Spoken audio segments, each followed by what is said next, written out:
የዳክዬዋ ምኞት። ካትሪና የምትባል ዳክዬ ነበረች። በመንደሩ መሃል በሚገኘው ኩሬ ውስጥ የምትኖር ዳክዬ ናት። ኩሬ ውስጥ ሌሎች እንስሳት ቢኖሩም ዳክዬ እሷ ካትሪና ብቻ ነበረች። በዚህም ካትሪና ደስተኛ አይደለችም። አንዳንዴ እሷን የሚመስል ዳክዬ አብሯት ቢኖር ትመኛለች። እንደ ሌሎቹ እንስሳት ቤተሰብ ቢኖራት ትመኝ ነበር። በየቀኑ ከኩሬው ወጥታ በመንገዱ ስትሄድ የባንክ ኃላፊው የአቶ ቡሬ መኪና ጋር መቆም ትወዳለች። መኪናው የሚያብረቀርቅ በመሆኑ የራሷን መልክ በደንብ ያሳያል። ደግማ ደጋግማ ታየዋለች። በመኪናው የምታየው ሌላ ዳክዬ እየመሰላት እንዲወጣ ሁሌም ትፈልጋለች። አንድ ቀን እንዲህ የማየው ዳክዬ የእውነት ይመጣል፣ ብዙ ዳክዬዎች ሆነን በኩሬው እንኖራለን ትላለች ሁሌም። ከመንገድ ተሻግሮ ባለው ባንክ ውስጥ አቶ ቡሬ ኃላፊ ሆነው ይሰራሉ። ልጃቸው ሚሚ ትባላለች። ሁሌም ካትሪናን ሲያዩት ያሾፉባታል። ይቺ ሞኝ ተመልከቻት! ካትሪና ምን ሆነሽ ነው መኪናዬን እንዲምታያት? ዋቅ ዋቅ ዋቅ ዋቅ ዋቅ አለቻቸው። ምንም ማለቷ ነበር፣ ግን ለምን መኪናው ላይ ስታፈጥ እንደነበር በደንብ ታውቃለች። የመንደሯ ሰዎች ሁሉ ካትሪናን ይወዷታል። ምግብ አብሳዩ ስለሚወዳት ትርፍራፊ ዳቦ ያመጣላታል። ባለሱቋ ሴትዮ ጥራጥሬዎችን ትበትንላታለች። መምህሯ ደግሞ ከካትሪና ጋር መደነስ ትወዳለች። ባንክ የሚገባና የሚወጣ ሁሉ አንድ ነገር ሳይሰጣት አይሄድም። ባንከኛው አቶ ቡሬ የደንበኞቻቸውን በደንብ እንደሚጠብቁ ቃል እየገቡ ገንዘባቸውን ይቀበላሉ። አንዳንድ ደንበኞቻቸው ባንክ ድረስ መጥተው አደራ ገንዘቤን ይላሉ። ይቺን ሞኝ ዳክዬ ተመልከቱልኝ፣ እዚህ የመጣሽው የሰዎችን ገንዘብ ስሰበስብ ለማገዝ ነው ካትሪና። ካትሪናም ባንክ ቤት ናት። ሚሚ ከምትበላው ቸኮሌት ላይ አካፍላ ሰጠቻት። ዋቅ ዋቅ ዋቅ ዋቅ ዋቅ አለች ካትሪና። ከዚያም እሷን መሳይ ዳክዬ ወደሚያሳያት ወደ አቶ ቡሬ መኪና ሄደች። አሁንም ምንም ነገር አላየችም። ራሷን ብቻ እያየች ብዙ ቆየች። ምስሉ የሚወጣ የምታገኘው ይመስላት ነበር። አንድ የበዓል ዋዜማ ላይ ሚሚ ወደ ካትሪና ሄዳ አደባባዩ ጋር በዓል ልናከብር ነው አለቻት። ዋቅ ዋቅ ዋቅ ዋቅ ዋቅ ዋቅ ዋቅ ዋቅ ዋቅ አለች ካትሪና። ከዚያም ወደ መተኛ ስፍራዋ ሄዳ ተኛች። ድንገት ከእንቅልፏ ነቅታ ዙሪያዋን ስታይ ብቻዋን ናት። ዋቅ ዋቅ ሄጄ የሚያብረቀርቀው መኪና ላይ ያለውን ዳክዬ ልመልከት አለችና ወደ መኪናው ሄደች። ግን መኪናው ጋር ስትሄድ ያልጠበቀችው ነገር አጋጠማት። መኪናው ሙሉ በሙሉ በበረዶ ተሸፍኖ ነበር። ጓግታ ልታየው የመጣችው ዳክዬ የለም። ካትሪና በጣም ደስ አላት። ወጥቷል ማለት ነው፣ ዳክዬው ወጥቷል። መጨረሻም ብቻዬን መሆኔ ሊቀር ነው። ዋቅ ዋቅ ዋቅ ዋቅ እያለች በደስታ መጨፈር ጀመረች። አሁን የት ነው ያለው? የት ነው ዳክዬ? እያለች ዙሪያዋን መቃኘት ጀመረች። ኩሬው ውስጥ የለም። በመንገዱ ላይ ፈልጋ አጣችው። ብዙ ፈልጋ ተስፋ እየቆረጠች ስትመጣ አንድ ነገር ተመለከተች። በጨለማው ውስጥ የሚንቀሳቀስ ነገር ነው ያየችው። ዋቅ ዋቅ ዋቅ ዋቅ ዋቅ ዋቅ ዋቅ ዋቅ አለች በደስታ ተሞልታ። ወደ ተመለከተችው ነገር እየቀረበች ስትመጣ ዳክዬ አልነበረም። አንድ ሰውዬ ቦርሳ ነገር ተሸክሞ እየሄደ ነው። ትልቅ ቦርሳ፣ ዳክዬ መያዝ የሚችል ትልቅ ቦርሳ። ካትሪና በጣም ተጠራጠረች።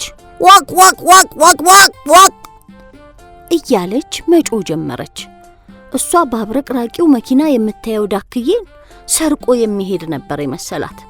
ሰውየውን መተናኮል ጀመረች።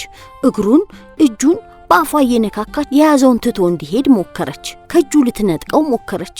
ሰውየው ግን በእግሩ እየመታት ሂጂ፣ የማናት ዳክዬ? ሂጂ ልሂድበት እያለ መሮጥ ጀመረ።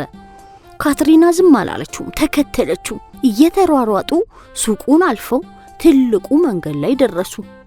እየጮኸችና ለመብረር እየሞከረች ልትይዘው ትጥር ጀመር። አንድ ሰው መጥቶ ቢያግዛት ሌባው ቢያዝ ተመኘች። አደባባዩ ጋር እንደደረሱ የከተማው ከንቲባ ከሰዎች ጋር በዓል እያከበሩ ነበር። ድንገት ግን አካባቢው በካትሪና የእርዳታ ጥሪ ጩኸት መረበሽ ጀመረ። ዋክ ዋክ ዋክ ዋክ ዋክ ዋክ ዋክ ዋክ ዋክ ደሞ ይቺ ሞኝ ዳክዬ አሉ አቶ ቡሬ። ካትሪና ይህን ምስኪን ሰው ምን ሊያደርግልሽ ነው ብለው ጠየቋት። ካትሪና ከጀርባው ስትገፋው ሰውየው ወደቀ፣ ቦርሳውም ተዘረገፈ። በርካታ ገንዘብ ከቦርሳው ወጣ። ካትሪና ቦርሳው ውስጥ ዳክዬውን አገኘዋለሁ ብላ ተስፋ አድርጋ ስለነበር ገንዘብ ሲሆን በጣም አዘነች። ዋክ ዋክ ዋክ አለችና በሐዘኔታ አይኗ በእንባ ተሞላ።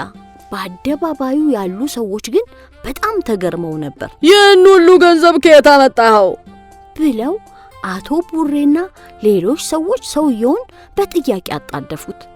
ከንቲባው ድምጻቸውን ከፍ አድርገው ሌባ ነው፣ ባንክ ዘርፎ ነው አሉ። ሌሎቹም ሰዎች ገንዘባችንን ዘርፎናል፣ ገንዘቡ የኛ ነው እያሉ ማውራት ጀመሩ። ግን ሌባውን ካትሪና ይዘዋለች። የኛ ካትሪና አሉ አቶ ቡሬ። እቅፍ አደረጓትና ሁላችንንም አድነሽናል፣ ንብረታችንን ከሌባ ጠብቀሽልናል። መቼም ቢሆን ከዚህ በኋላ ሞኝ ዳክዬ አልልሽም አሏት። ፖሊስ መጥቶ ሌባውን ያዘው። ይቺ ብልህ ዳክዬ ሽልማት ያስፈልጋታል አሉ ከንቲባው። እኔ ጣፋጭ ዳቦ ሽልማት አለው አለ ዳቦ ጋጋሪው። እኔም ፍራፍሬዎች ሽልማት አለው አለ ፍራፍሬ ነጋዴው። አይ ለሷ ሐውልት ማሰራት ነው ያለብን አለች መምህሯ።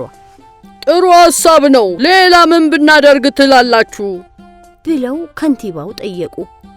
ሚሚ ቀስ ብላ ወደ ከንቲባው ቀረበችና አንድ ነገር አንሾካሾከችላቸው። እሳቸውም በመደነቅ እውነት?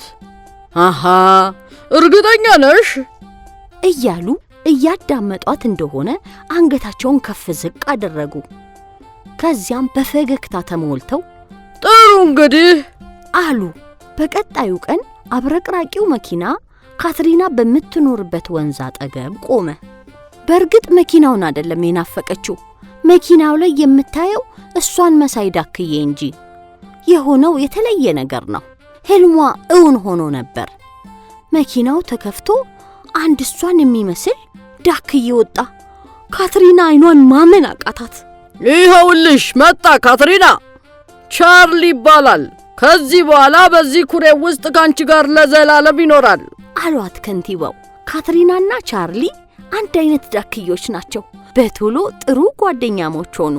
አብረው ይበላሉ፣ አብረው ኩሬው ውስጥ ይዋኛሉ፣ አብረው ጎጆ ቀለሱ። ካትሪናም እንቁላሎች መጣል ጀመረች። እንቁላሎቹም ተፈልፍለው የሚያማምሩ 5 ቢጫ የዳክዬ ጫጩቶች ብቅ አሉ። ኩሬውንም ደመቅ አደረጉት። ካትሪና በጣም ደስተኛ ሆነች። ከዚህ መኪና ውስጥ ወጥተን አንድ ላይ ሆነን ቤተሰብ እንደምንሆን ሁሌም ማውቅ ነበር። እንዴት እንደሚሆን አላወኩም እንጂ ዛሬ እንደዚህ እንደሚሆን አውቅ ነበር አለች ካትሪና። የመንደሯ ሰዎችና ከንቲባው በየጊዜው እየመጡ እነ ካትሪናን ይጎበኟቸው ነበር።